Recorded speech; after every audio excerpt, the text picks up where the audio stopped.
Ladies and gentlemen, welcome to the first press conference from the 33rd India Economic Summit, here live from Delhi.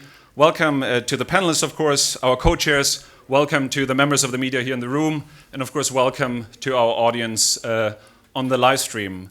I'm probably the only person you don't know on the panel, but it's still my job to introduce the fine panel here today. My name is Georg Schmitt. I'm the head of corporate affairs for the World Economic Forum. But much more interesting are our co-chairs here on the panel. To my immediate left, we're joined by Ajay Banga, who's the president and CEO of Mastercard, and is also, and I'm pleased to mention that here, chairing the World Economic Forum's work on financial inclusion, which is a crucial part of our work on the future of the financial systems. So he is both as the CEO of his company, but also as a person very much engaged in our work there. And maybe we have the chance later to hear a little bit about that from him. Right in the middle of our panel, we are joined by Dipali Goenka. She is the Chief Executive Officer and Joint Managing Director of Welspun India. Even though we'll find out soon enough that this is not an Indian company, but rather a global one now. Then, right next to her, we are joined by Karan, Johar, who's the head of Dharma Productions, which is a bit of an understatement because he is, as you all know, quite a star here in India. And we hope that at least some of his 11 million Twitter followers have tuned in to watch us here today. He is obviously a filmmaker and producer and one of the preeminent names of famous Bollywood. And last, but definitely not least, we're joined here today by Sunil Mittal, who's the chairman of Bharti Enterprises and also a member of the World Economic Forum's International Business Council, representing India there in this global gremium.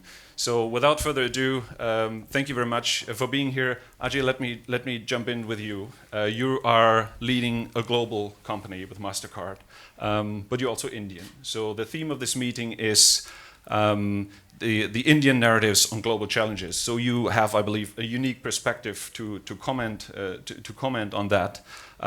Maybe you can take the example of financial inclusion that I just mentioned and tell us what's the story in India, what's the global challenge there, and how can we use Indian narratives to address these challenges? Yes, I mean, I think that India is setting the trend in many ways in what they're trying to do with financial inclusion. It started out some years ago, actually, with the effort to create a biometric identity base for the citizenry. And that's got built, and on top of that has been built a unified payment interface, which allows basically money to move from any account to any account in a very simple way. That, to me, is the foundational pillar for creating a financial inclusion system, which then led to the opening of bank accounts and so on. I think what India has to do with financial inclusion is to take it through 3 stages of evolution. And the first stage is what's going on now, which is the opening of accounts and some funding going into them. But the second really important stage is using those accounts. If people don't use accounts regularly, frequently, you don't create real inclusion because you don't create the ability to get credit. You don't create the ability to access the data that that individual creates through their spending and their use and getting out of the cash economy. And then the third step really is to move from just inclusion to inclusive growth, which to me is more interesting because that allows companies like ours who believe in investing in this space to think about how the future can also allow for growth of the company's business beyond just doing good. It's doing well and doing good, as Sunil and I were saying on the stage a little while ago. So I think financial inclusion and moving from just inclusion to inclusive growth is an important and interesting narrative in India. We as a company, we're doing some really interesting things on inclusion in a number of countries in the world. Biometrics in India is interesting, but in a place like Egypt, we are connecting every adult through a feature phone, not even a smartphone, with the ability to have a virtual card number to shop on the internet, a bill payment engine to pay for your utilities so you don't spend 20 hours standing in a queue paying for your electricity and water bill, as well as a regular card to pay from. And that is being done in collaboration with the government and in collaboration with all the MTOs, people like Sunil, in Egypt. It's similar in South Africa, Nigeria, in Mexico. So through that, I made a commitment with the World Economic Forum to reach 500 million people out of the 2 billion who were excluded. We are now at 360 million and counting. I've got a couple of years to go to hit 500. I will cross the 500. I'm going to get right past it. And that came because of the leadership of Klaus and the World Economic Forum. Thank you. And when you reach the 500 million, let's meet here again and celebrate that. Yeah. Impressive work. Thank you very much. Dipali, textiles and the textile industry have quite a long and colorful history in India. Now Welspun has gone global. And with going global, there are certain challenges involved. And I had the opportunity to speak to you earlier, and you mentioned blockchain. You mentioned a number of technologies you're using at Welspun, technologies that probably most people wouldn't at first sight think about textiles, but you're using them. And one thing you're trying to do with technology is to create transparency across the whole value chain. Yeah. How hard is it if you're a global company to be able to tell your customer this is where your product comes from? The critical thing about textiles is that when we talk about textiles, it is partly disorganized, partly fragmented, and the whole supply chain is completely broken. And we took this on us because when we talk about ourselves, we are one of the global leaders. And if you're looking at the population in this world, it is the millennials, and they are about where does their product come in from, what is the story behind it, whether it is sustainable for them, and with the blockchain, which is becoming so important. We started working on a project where we can trace back. You have a QR code on a product.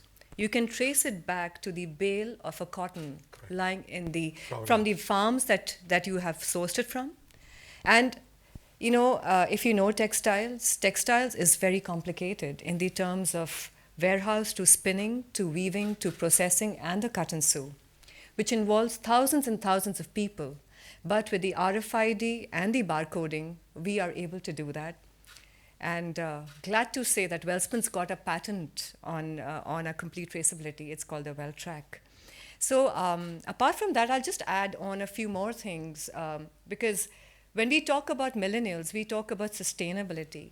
There's an interesting initiative that Welspun as a textile company has taken is about developing, the craft around our communities where we are empowering the craftsmen, getting them back to their jobs, adult literacy, where women can, sign, they can operate their bank accounts, and they can actually, their children can go back to schools.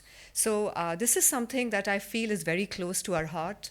It's actually called the rags to riches, the rags that are generated out of textiles, pick them up, create some rugs out of it, create cushions out of it, and create livelihoods out of it. So, interestingly, from the technology world to where the grassroots from the craft, I think that's where we could weave a story. Apart from that, I think the interesting thing would be about analytics. When you talk about textiles, it's a long supply chain and a value chain you're talking about. When you source cotton, it takes 6 months. You have to hold that cotton. The order comes in, you have the vessel on the sea for 20 days or 30 days. And on the shop floor of a retailer, the product goes offline. I mean, goes out of stock.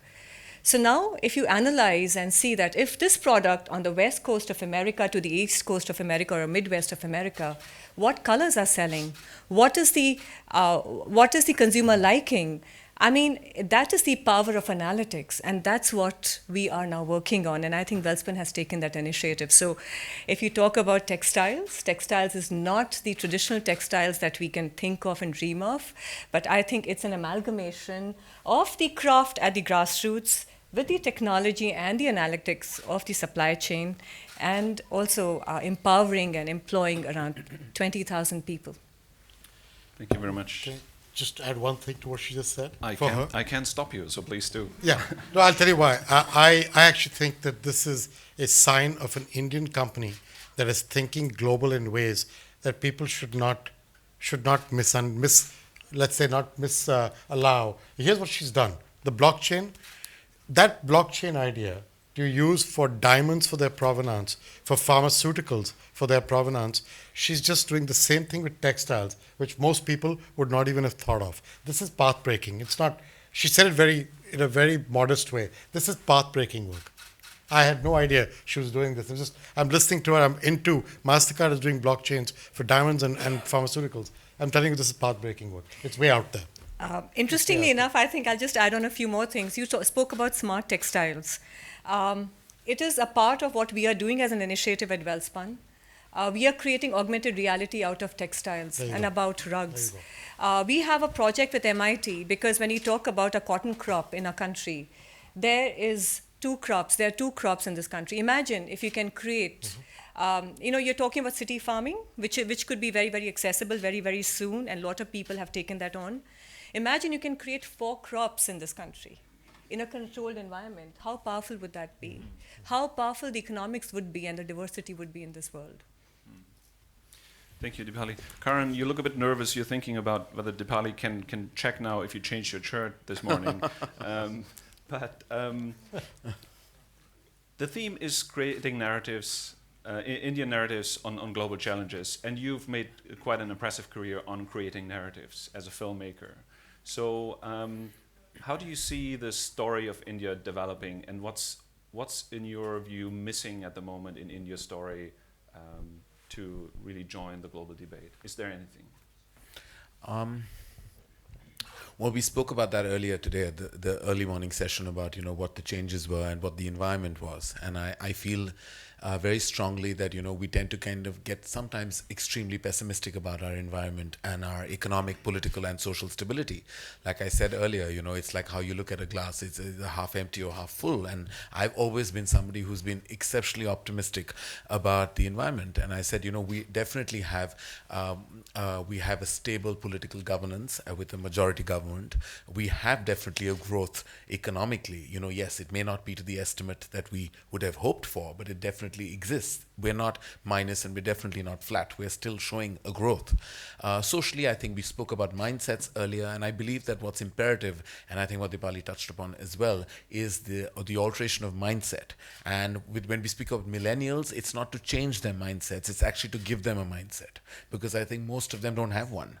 And I think it's very integral to kind of, initiate dialogue, conversation, communication, be it on social media or on various other platforms, to actually encourage conversation, to give people a way of thinking. Because the way India thinks sometimes is a bit disturbing. Because we tend to kind of be exceptionally patriarchal, we tend to not want to empower women, we tend to kind of be stuck in a little bit of an old school way of thought, which is not necessarily progressive and not necessarily for the future of our nation. We are demographically one of the youngest nations of the world, and I think training that young mindset can really change so much, because they will embody the future of our land. And I think giving them that optimism, giving them about everything that everyone has spoken about this panel, about how we can grow, it's really about reaching. When you talk about grassroots, I talk about grassroots of the youth. Really making them think, empowering them with a certain kind of ethos that will help us flourish. Even when we talk about my industry, when I talk about the movies, I feel extremely unfortunate when I say that, we're not really on an upward swing right now at the moment. When I talk about cinema, we truly are a bleeding vertical of entertainment. We used to be, and cricket used to be the two forces of entertainment in our land. Now we're fighting so many obstacles externally with other verticals like digital and television constantly growing, and we're still surviving but combating reduced footfalls in cinemas. And the one thing that has emerged is that the voice in cinema has grown stronger. It's no longer just a purpose of entertainment. It's no longer flippant and frivolous song and dance. We've gone back to grassroots and heartland stories.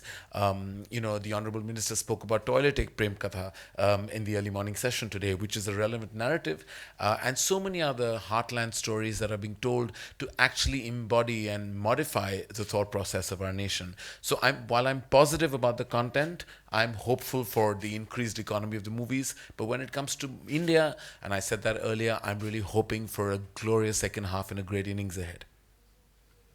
Thank you, Karan. Sunil, we heard from your fellow panelists a lot about technology and how technology and the changes it brings deliver opportunities but also challenges. You're responsible for employees in 18 countries, I believe, and not just in telecommunications but also in other areas. All these areas are affected by technological change, by the fourth industrial revolution. Are you as optimistic as Karan when it comes to the future of jobs? And what's your perspective there? Well, our businesses are in the very core of technologies, and I'll be brief because conscious of the fact that there may be questions from the floor. We are at the forefront of technology. We are the very reason why a fourth industrial revolution is happening today.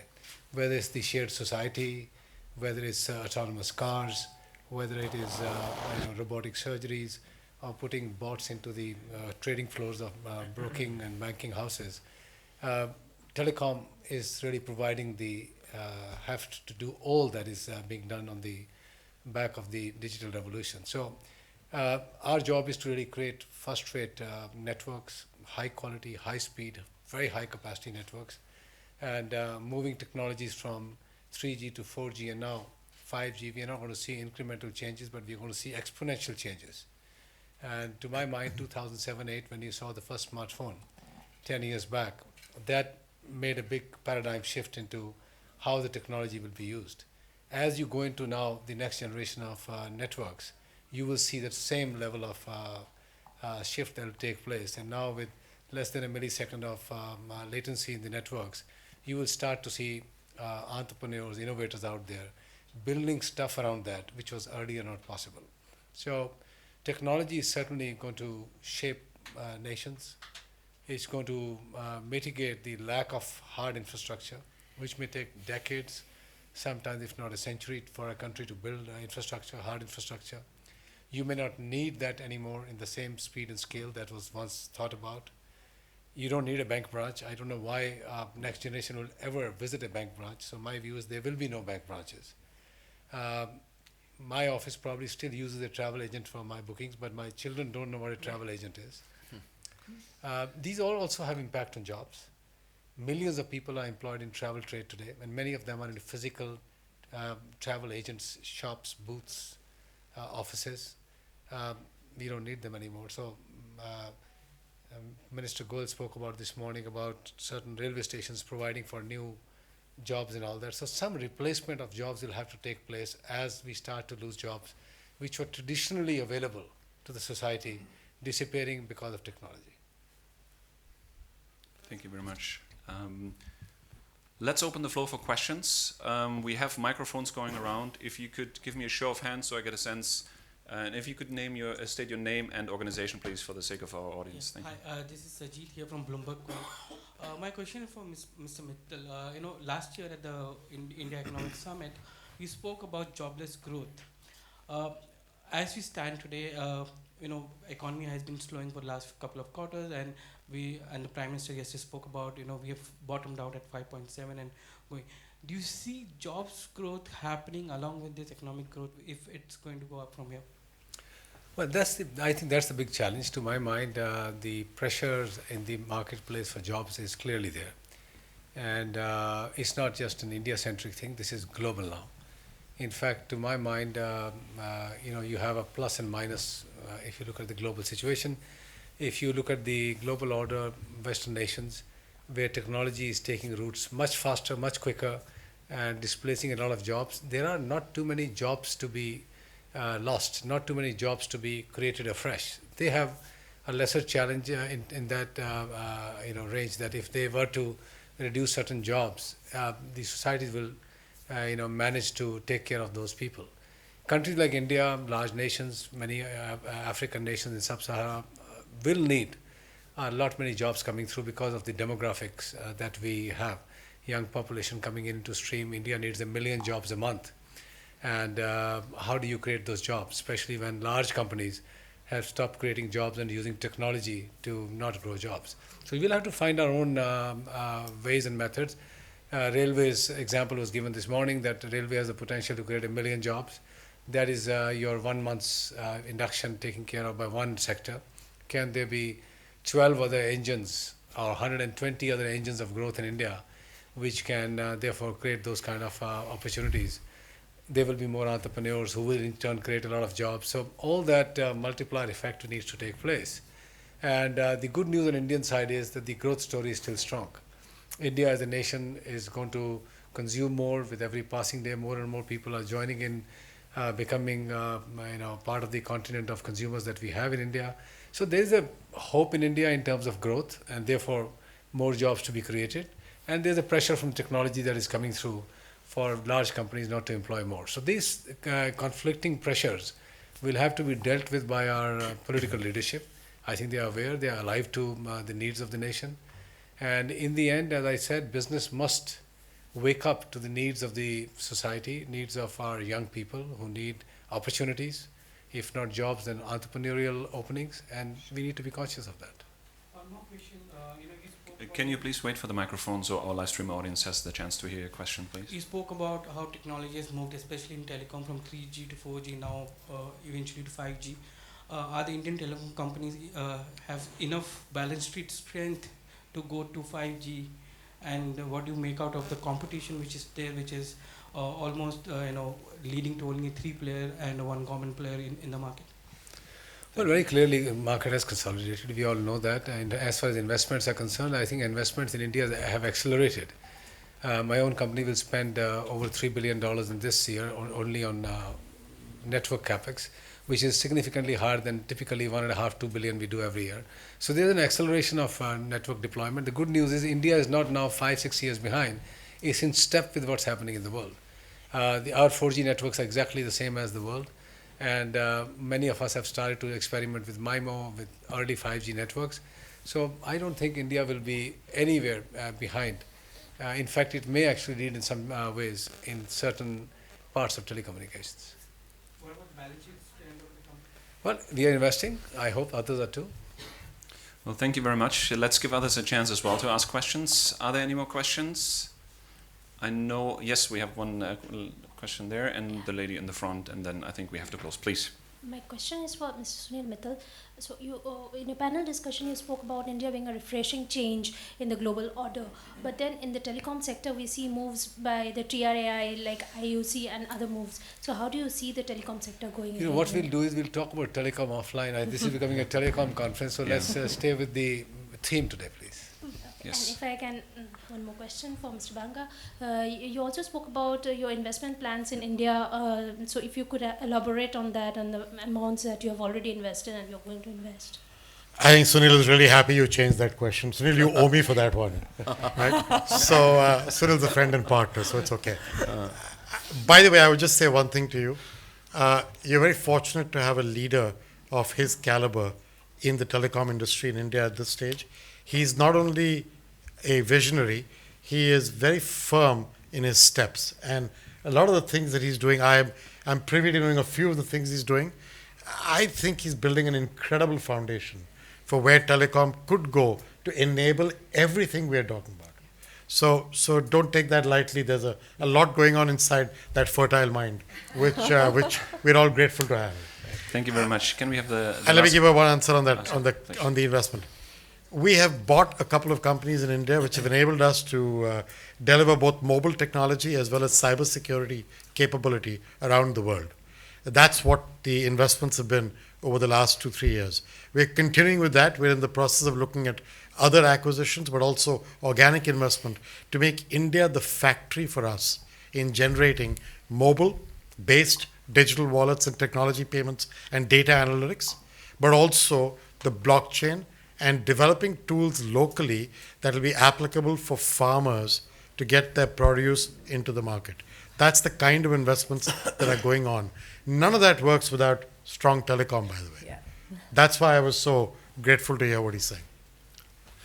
Thank you, Ajay. And if you could state your name and Yeah, hi, organization. I'm Fatima Karan from BTVI, and if it's okay, I'd like to question both Mr. Banga and Mr. Mittal, if it's possible. That's what they're here for, Yeah, please. excellent. And I might just grab Mrs. Goenka as well, because I have the opportunity. Ms. Banga, you were just talking about the opportunities you have when it comes to rural India as well. And I'd like for you to elaborate on that, because a lot of our reportage is, of course, based on what's happening within the other areas. But give us a sense as to what you're really excited about going forward, and how you are actually collaborating when it comes to larger companies to really get the ball going there. Well, to me, the biggest opportunity is there's 60 million merchants in India today. If you go to the Confederation of All India Traders, whom we partnered with, that's the number they give you. 2.5 million of them accept electronic payments. The others don't. Even with Piyush, for example, if you look at unreserved ticketing in the railways, it's all cash-based. So there's 100 ways to get cash out of the system, improve revenue recognition, bring people into the formal economy, which is the point I was making on the earlier stage with all my friends and colleagues there. That, to me, is the opportunity. That opportunity is not just an urban opportunity. It is also a semi-urban and rural opportunity. What do I mean by that? Terminals, which is the way to access payments, whether you do it, if you do it through a phone, that's one way of paying. Eventually, it's got to get to an account somewhere. That account has to lead to people being able to access that money for buying supplies, for paying their people. That formalization is very expensive if you don't make simple technology available. QR codes, which Dipali referred to for the blockchain and for the provenance stuff that we were both talking about, the QR codes are, to me, for acceptance in merchants, revolutionary. They take away the cost of the terminal. They take away the cost of maintenance. If you're 28 kilometers from a maintenance point, who the heck is going to come to maintain your terminal? This all goes away with QR codes. We developed the QR codes in India, actually with Piyush's help, who was helping us through the demonetization time, standardized them across the industry. And this is a really important point.